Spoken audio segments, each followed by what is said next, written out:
తూర్పుగోదావరి జిల్లాకు సంబంధించిన ITDA PO Praveen Aditya పైన విచారణకు జాతీయ హక్కుల కమిషన్ ఆదేశించింది. ఆయన మాజీ ఎమ్మెల్యే వంతల రాజేశ్వరి గారు ఇటీవల కాలంలో అక్కడ ఆదివాసీలకు సంబంధించిన సమస్యలపైన ఐటీడీఏ కార్యాలయం దగ్గరికి వెళ్ళిన సందర్భంగా వాళ్ళందరినీ కూడా కింద నేలపై కూర్చోబెట్టి వాళ్ళతో మాట్లాడారు. ఈ విజువల్స్ అన్ని వైరల్ అయ్యాయి. వంతుల రాజేశ్వరి గారితో పాటు చాలామంది ఐటీడీఏ పీఓ తీరుపైన అభ్యంతరం వ్యక్తం చేశారు. ఈరోజు నిన్న జాతీయ హక్కుల కమిషన్ ఈ మొత్తం అంశంపైన విచారణకు ఆదేశించింది. రాజేశ్వరి గారు మనతో జాయిన్ అవుతున్నారు, మాజీ ఎమ్మెల్యే. రాజేశ్వరి గారు, గుడ్ మార్నింగ్ అండి. Good morning sir. రాజేశ్వరి గారు, ఆ రోజు మీకు జరిగిన అవమానం ఏంటి? ఐటీడీఏ పీఓ ప్రవీణ్ ఆదిత్య గారు ఆ రకంగా ఎందుకు బిహేవ్ చేశారు? మీరు చేసిన కంప్లైంట్ ఏంటమ్మా?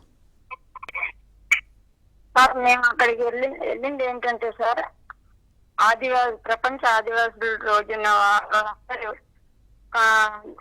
ఆదివాసుల జరుగుతున్న అన్యాయాన్ని, వాళ్ళ హక్కుల్ని, వాళ్ళ అధికారాలని అడగటానికి అక్కడికి వెళ్ళి మాట్లాడడానికి వెళ్తే వాళ్ళ మీద దురుసుగా ప్రవర్తించడం జరిగింది. దాని మీద పిఓ గారు కూడా ఆదివాసుల మీద కేసు పెట్టడం జరిగింది సార్. కేసు పెడితే మేమైతే ప్రవీణ్ ఆదిత్య గారి మీద 23వ తారీఖు సోమవారం రోజున సార్ పిఓ ఆదిత్య గారి దగ్గరికి వెళ్ళి మేము మాట్లాడడానికి వెళ్తే అక్కడ పోలీసు వారు కూడా మమ్మల్ని అడ్డగిచ్చి అక్కడ లోపలికి వెళ్ళకుండా చేశారు సార్. అయినా కానీ ఒక 3 గంటల సేపు ఎండలోనే కూర్చొని మేము ఇక్కడే ఉంటాము, ఇక్కడే నేసం చేస్తాము, మా హక్కుల్ని, మా అధికారాలని మేము ఇక్కడ ఐటీడీ ఉంది ఎందుకు, మా కోసమే కదా అనేసి మేము మాట్లాడతామంటూ 3 గంటల సేపు ఎండలో నిశ్చయబెట్టిన తర్వాత అప్పుడు పోలీసు వారు మమ్మల్ని లోపలికి వెళ్ళడం జరిగింది సార్. ఆ రోజు మరి మేము లోపలికి వెళ్ళిన తర్వాత పిఓ గారు కుర్చీలో కూర్చున్నారు సార్. మేము అందరం కూడా వెళ్ళిన వాళ్ళందరం కూడా 20 మంది వెళ్ళాం సార్. ఎవరికి కూడా కుర్చీలు లేవు. మేమందరం కూడా కింద కూర్చోవడం జరిగింది. మాకు అందరికి కూడా మా ఆదివాసి సంఘాలని వాళ్ళతో పాటు ఒక మాజీ శాసనసభ్యురాలుగా నేను కూడా కింద కూర్చోవడం జరిగింది సార్.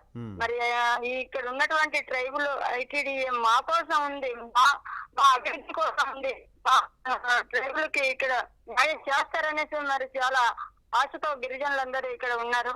ఐటీడీ ఇక్కడ పిఓ గారు కూడా మరి అలా ప్రవర్తించడం నాకే అర్థం కాలేదు సార్. నేను కూడా షాక్ అయ్యాను. మరి కిందే కూర్చోమని చెప్పారు. మమ్మల్ని కూడా అందరం కూడా కింద కూర్చున్నాం సార్. కింద కూర్చోడం జరిగింది. అయిన కూడా కనీసం అక్కడ 20 మంది వచ్చారు. 20 మంది కూడా కూర్చొని వాళ్ళతో చర్చలు జరుపుదామని కూడా ఆలోచన రాలేదు సార్. అక్కడ కుర్చీలే లేవు సార్. అక్కడ కుర్చీలే లేవు. వాళ్ళందరితో పాటు మేము కింద కూర్చోడం జరిగింది. మమ్మల్ని అవమానిస్తే సామాన్య ప్రజల పరిస్థితి ఏంటి సార్? చాలా దారుణంగా మరి పిఓ పరిస్థితి చాలా దారుణంగా ఉంది సార్. ఇక్కడ మరి ఆయన ప్రవర్తించిన తీరు గాని, ఆయన అవహేళనగా మరి మా అందరితో మాట్లాడటం జరిగింది. వీడియోలు కూడా సార్, వాస్తవం అది. మరి వీడియోలు అందరూ కూడా చూడడం జరిగింది, పేపర్ లో రావడం జరిగింది. ఇవన్నీ కూడా మాకు జరుగుతున్నటువంటి అన్యాయాన్ని, మాకు జరిగినటువంటి అవమానాన్ని మేము చాలా ఈ రోజు కూడా కుంగిపోవడం జరుగుతుంది సార్. మరి ఇక్కడ ఉన్నటువంటి రాజేశ్వరి గారు, ఇప్పుడు ఏం డిమాండ్ చేస్తున్నారు మీరు? ఆయన పైన చర్య తీసుకోవాల్సిన అవసరం ఉందా, లేకపోతే మీకు సంబంధించిన డిమాండ్ల పరిష్కారం కోసం డిమాండ్ చేస్తారా? ఏంటి ఇప్పుడు ఏం జరగాలని కోరుకుంటున్నారు? సార్, మేము మా డిమాండ్ ఒక్కటే సార్, ఆదివాసులు మీద పెట్టినటువంటి కేసులు వెనక్కి తీసుకోవాలి సార్.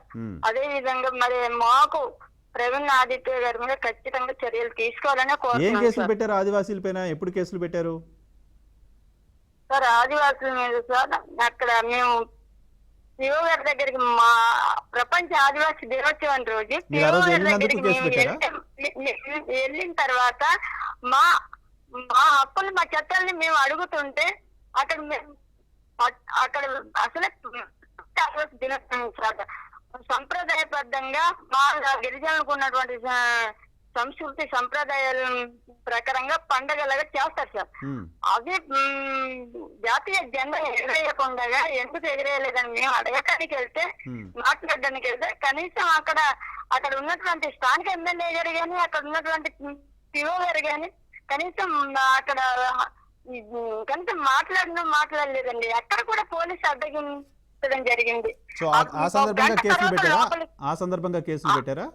ఆ సందర్భంగా కేసులు పెట్టడం జరిగింది సార్. ఓకే. ఆ నేను కేసులో మాట్లాడినందుకు అవును సార్, ఆ సందర్భంగా వెళ్ళి మాట్లాడినందుకే కేసులు పెట్టడం జరిగింది. ఓకే. అక్కడ పట్టలు ఇవ్వలేదు సార్. మీటింగ్ ఆటంకం కలిగించారు. పట్టలు ఇవ్వకుండా అబ్జెక్షన్ పెట్టారు అన్న దాని మీద ఆదివాసుల మీద కేసు పెట్టడం జరిగింది సార్. రైట్ అమ్మా. దాని మీద ఆదివాసుల మీద కేసులు తీసేయాలి ఖచ్చితంగా.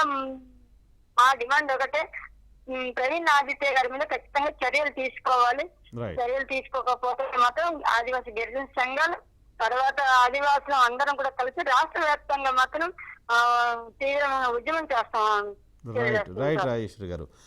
అక్కడ ఆదివాసీలను అవమానించారు ఒకటి, అక్కడ ఆదివాసీలు తమ సమస్యలను పరిష్కారం చేయండి అంటూ వస్తే వాళ్ళపైన కేసులు నమోదు చేశారు ఇంకొకటి. సో ఆదివాసీలను అవహేళనగా మాట్లాడారు మరొకటి. ఒక మాజీ ఎమ్మెల్యేని కూడా నేలపైన కూర్చోబెట్టి అక్కడ ఐటీడీఏ పీఓగా పనిచేస్తున్న ప్రవీణ్ ఆదిత్య గారు వాళ్ళతో చర్చించడం, అక్కడ అవమానంగా మాట్లాడడం, అక్కడ తమ విధులకు ఆటంకం కలిగించారంటూ వాళ్ళపైన కేసులు పెట్టడం, వీటన్నిటిపైన గిరిజన సంఘాలు ఆందోళన వ్యక్తం చేసిన ఈరోజు హక్కుల కమిషన్ రాష్ట్ర హక్కుల జాతీయ హక్కుల కమిషన్ రాష్ట్ర హక్కుల కమిషన్కు ఈ కేసును ఉత్తర్వు